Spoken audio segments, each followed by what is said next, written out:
Assalamu alaikum wa rahmatullahi wa barakatuh. I'm here joined with the Sheikh Mohammed Osman. How are you doing? Alhamdulillah, I'm very good. How are you? Not bad, man. How are you doing? Barakallah, I'm good. I see you, I'm sure in your element now, alhamdulillah. Oh no, man. Yeah. What people don't know about the Sheikh is that he used to train hard. I used to, but that was grappling. That was before, mashallah, the multitude of kids and whatnot came. Take the single leg takedowns. You used to have quite a nasty single leg takedown, didn't you? There. I used to. Is the key word here. No, I think you still got it. Inshallah, khair, barakallah fiqh. I want you guys to motivate the Sheikh to come back to training because he's been on a hiatus. It's been what's happened? Huh? Alhamdulillah, kids and a few responsibilities popped up and it kind of took me away from this. Is that an excuse? If it's valid or not, it requires a bit of bahth and research. This is a catchphrase. He'll say that anything requires bahth because he doesn't like, mashallah, to give answers just off the cuff, short-handedly, just like me. I'm speaking school now, or Ali Dawa and the whole team.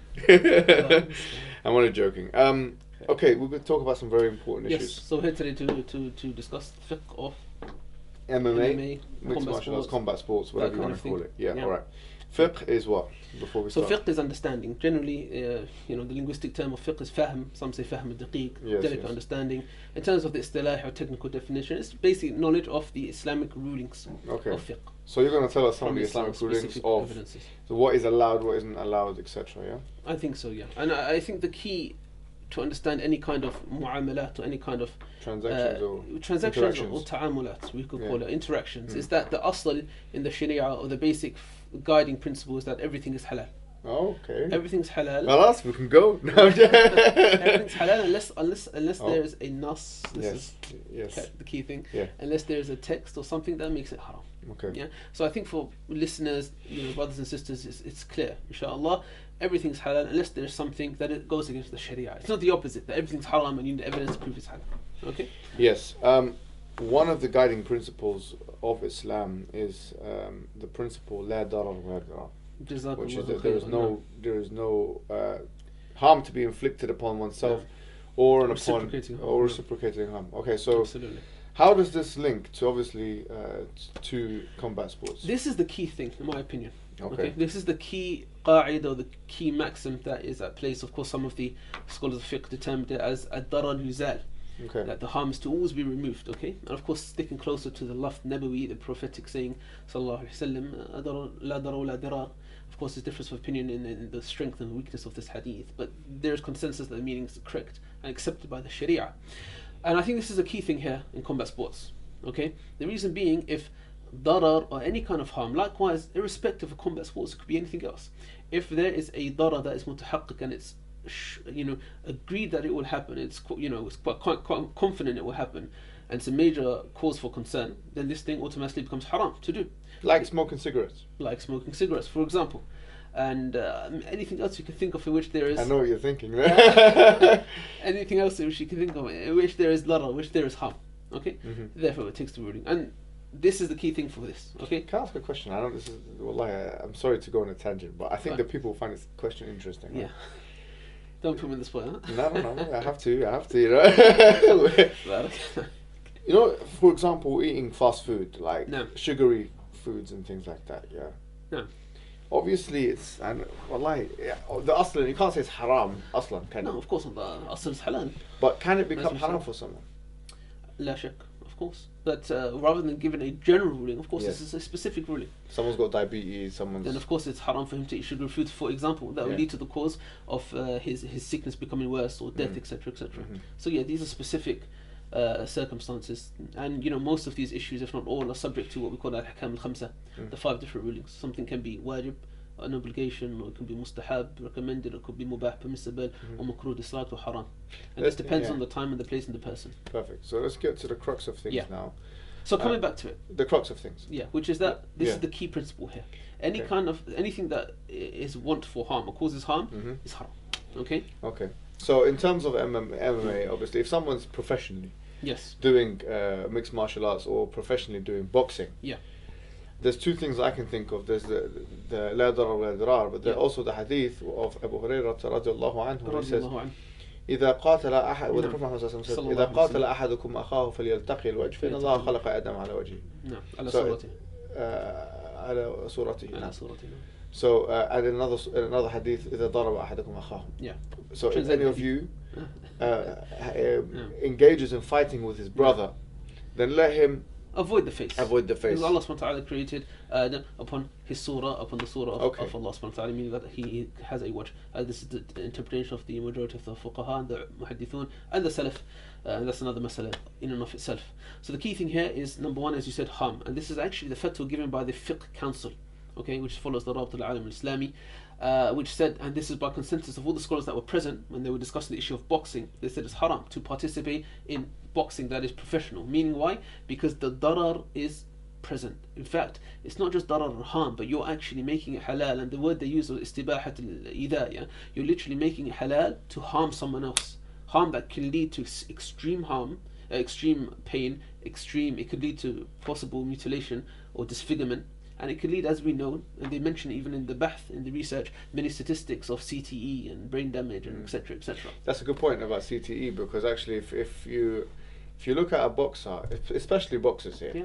because I think a case can be made that boxing is probably one of the most dangerous sports in terms of brain damage in the world, because it's repeated blows to Head the brain, trauma. right? So CTE, just for those who don't know, is basically it's a disease that you get. It's brain damage that you get, really, which leads to dementia, Alzheimer's disease, memory loss. Yeah. You can't think straight, all these things. And the thing is, as Muslims, right? Yeah. You know, a lot of them get Parkinson's disease, all these things. So the point I want to make here is that as Muslims, we obviously have, let's say, knowledge goals. You want to memorize the Quran, you want to memorize this, you want to be knowledgeable on these things. Yes. And if you're repeatedly getting shots to the head, Yeah. I mean, that's gonna come in the way of that, isn't it? Not only that, it may come in the way if you're worshipping Allah Jalla wa Ala in the first place. SubhanAllah. The point is, Allah subhanahu wa ta'ala, وَلَقَدْ كَرَّمْنَا بِنِي آدَمَ. Allah subhanahu wa ta'ala honored the sons of Adam. Alright, as Allah Jalla wa Ala said. So this takreem, or this is connected again to hitting the face, and it's connected more so harm is more over encompassing than this anyways, okay? But you're not saying, just to be clear here, I mean, Yes. is there a difference? But you're saying, okay, maybe to take it as a professional career. Yeah, I mean, we have to make a distinction here. Okay. Professional, a career in this. Where you're doing it repeatedly and going repeatedly, your aim is to cause excessive harm on that person. And likewise, they're probably intending the same thing. Okay? However, if it's not professional and it's training, yeah, and you're wearing, for example, the kind of training we have you do. here, for example, Do you mashallah, want to wear it? where no, I think you should. I think you no, should. Fadl. So so something like this, so your face is protected. Again, in sparring, it's light sparring. Yeah. You know, with you're not trying to basically. Are these 16 ounces or? These are 16. 16 So you're not trying to basically destroy your training. You're partner. not exactly. You're not intended to Yeah, destroy. and that's not. I was listening to Faraz Zahabi. Okay. You met him. Even on this issue, sorry, just come back before we go. Sorry, there. I'll come there. Many of the fuqaha state it's permissible. This is jaiz. Yeah. It's permissible to do this, to do light sparring, etc. That's etc. fine. Oh, he was making a point, and it's on one of his podcasts that, you know, when he does sparring, especially like kickboxing and these kind of things, that he goes about 60 to 70%. Yeah. So he doesn't, because he made the same kind of point that why would you want to consistently Absolutely, it's not every single week go on 100% sparring, damaging your brain? Yeah. Do you know what I'm saying? You're prone to massive injury here, man. Absolutely. Sahih. It's not smart training whatsoever. Absolutely. People, they're coming in with this, what we call it, white belt Mentality. going in, you know, and you know, let's just go hard. This is not. We used to say we want to live to roll another day, right? Yes. That's precisely the key thing. And grappling. Let's talk about rolling. Okay, so Yes. grappling is a bit different, isn't it? Yes, of course, grappling. As you know, it's grappling's grappling, right? Brazilian jiu-jitsu, Wrestling. luta livre. You catch can still wrestling. get hurt. The nature of the injury is completely different, because you usually with Brazilian jiu-jitsu you get more kind of joint injuries. Joint And dislocations. with wrestling, it's more kind of neck and knee and these kind of things, isn't it? Yes, absolutely. So once again, you're saying it's fine. No. So long as you when you're going into your sparring session or when you're going into your training session, you don't have ghalabat al-dhann or yaqeen that actually I'm going to go in and break my knee, for example.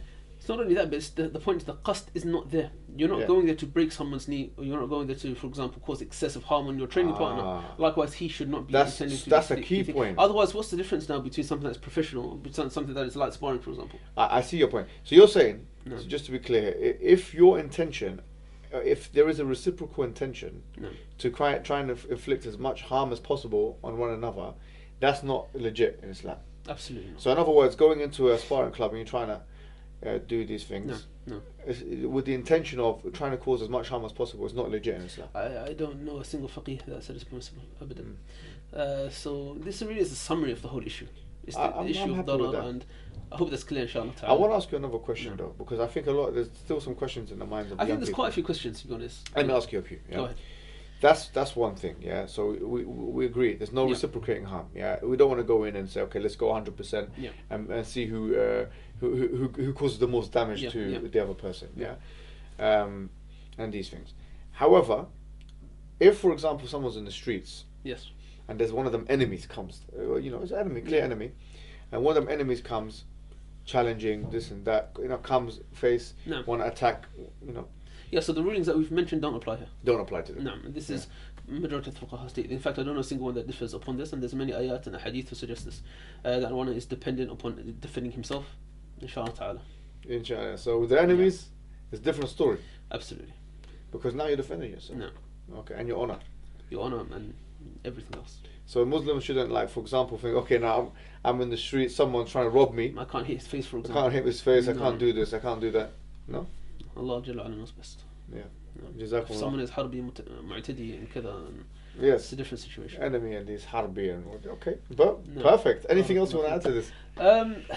Well, I mean, a lot of questions, subhanAllah, a lot of questions, but unfortunately we don't have time to go through all the questions. Key thing people ask is the issue of the awrah being exposed. Let me ask you a question, the awrah, sorry. We know the awrah for the man, there's slight difference of opinion. Yeah, so majority state it's between the belly button and the knee, not include the belly button and the knee. The Ahnaf include the knee.